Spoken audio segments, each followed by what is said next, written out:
How do you launch a new drink at a pop-up drink stand? You test a small batch first, price it simply, give it a fun name, and make sure your first-day customers become the ones who tell their friends about it. Here is the part most people skip. Before you ever sell a single cup, you should give away tiny samples for free during your slowest hour, not your busiest one, because that is when workers actually have time to watch faces and hear real reactions instead of just taking orders. Keep your new drink recipe to 3 or 4 ingredients tops, because drink stands live and die on speed, and a complicated pour will slow down your whole line during a rush.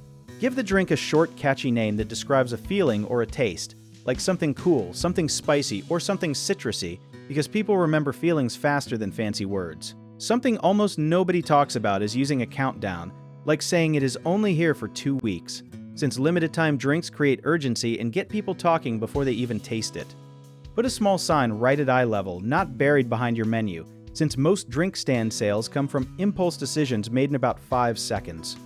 One common mistake is launching too many new drinks at once, which confuses your staff and slows down every single order. So the fix is to only ever launch one new drink at a time and let it fully settle in before adding another. Another mistake is guessing on pricing instead of testing it, so try 2 different prices on 2 different days and simply watch which one still sells well, since that tells you the real number people are comfortable paying.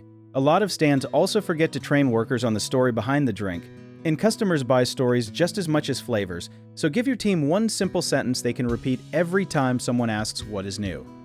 If you enjoyed this video, check out our online directories in the description below.